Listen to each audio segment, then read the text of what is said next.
ដើម្បីដាំត្រសក់ដំណើរការរួមមានការព្រុសគ្រាប់ព័ទ្ធតងការតម្រឹមតម្រង់ការគ្រប់គ្រងដំណោះនិងការប្រមូលផលសូមមើលប្រតិបត្តិការដាំដុះនីមួយដំបូងដាក់ដីដែលស្រស់ទឹកល្អពេញថាសហើយព្រុសគ្រាប់ពូជដាំគ្រាប់ត្រសក់នៅជម្រៅ 0.5 ទៅ 1 សង់ទីម៉ែត្រព្រុសគ្រាប់ពូជតាមទីស៊ីចង្វាក់គ្នាដើម្បីឲ្យកូទីលេដូនមិនត្រួតលើគ្នាបន្ទាប់មកយកដីគ្រប់ពីលើពួកវាស្រោចទឹកលើថាសគ្រប់ក្រដាសកាសែតឬសំណាញ់បាំងលុបពីលើវារួចស្រោចទឹកឲ្យសព្វម្ដងទៀតកូនដំណាំដែលសមស្របសម្រាប់ដាំនៅក្នុងចម្ការចម្បងគឺមានស្លឹកពិត3ទៅ5សន្លឹកនិងអាយុ20ទៅ30ថ្ងៃក្រោយពេលព្រុសគ្រាប់នៅក្នុងរងដែលមានគម្លាតប្រហែល 1.5 ម៉ែត្រពីគ្នាដាំកូនដំណាំប្រហែល40សង់ទីម៉ែត្រឃ្លាតពីគ្នាបើកូនដំណាំត្រូវបានដាំជ្រៅពេកនោះឬមិនដុះបានល្អទេហើយคล้ายជាងាយទទួលរងជំងឺដូច្នេះត្រូវដាក់ឲ្យផ្ទៃដីផាងកូនដំណាំខ្ពស់ជាងផ្ទៃដីរងបន្តិចឬដាំវានៅជម្រៅដូចគ្នានៅក្នុងការដាំត្រសក់បែបចូលវប្បកម្មសារធាតុចិញ្ចឹមត្រូវបានរំលាយក្នុងទឹកដូច្នេះដីមិនត្រូវបានប្រើទេហើយវិធីសាស្ត្រដាំគឺខុសគ្នាដាក់កូនដំណាំនៅលើវត្ថុធាតុដាំដុះដែលទ្រទ្រង់ការលូតលាស់ឫសហើយបញ្ចូលម្ជុលដែលផ្គត់ផ្គង់ទឹកសារធាតុចិញ្ចឹមប្រយ័ត្នកុំឲ្យចាក់ចូលឬសំខាន់ដាំកូនត្រសក់ក្នុងទីឆ្លាស់គ្នាតាមជួរ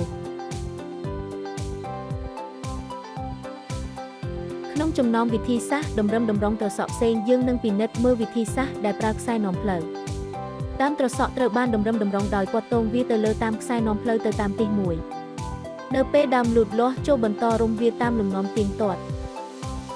បើដើមលូតលាស់ខ្ពស់ពេកនោះការលូតលាស់ត្រូវបានរារាំងដូច្នេះត្រូវបន្ធូរខ្សែហើយបន្ទាបវ៉ូលីសន្សឹមកាត់ស្លឹកខាងក្រោមឲ្យគៀកដើមដោយប្រើកន្ត្រៃហើយត្រូវដាក់ដើមនៅក្បែរឬទៅម្ខាងដើម្បីឲ្យវាមិនត្រួតលើគ្នានៅលើកម្រាលការឈ្មោលដែលគ្មានផ្លែនិងខ្នែងដែលដុះនៅជាប់នឹងដើមចម្បងមិនរួមចំណែកដល់ការបង្កើតផ្លែទេដូច្នេះយកពួកវាចេញនៅដំណាក់កាលដំបូង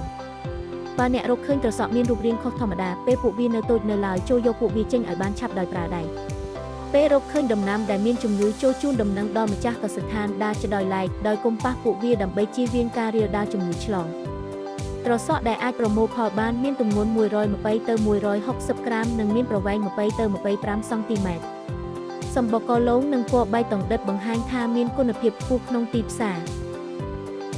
កាត់វាចេញពីដើមដោយប្រើកាំបិតឬកន្ត្រៃដោយបន្សល់ទុកទងប្រហែល1សង់ទីម៉ែត្រ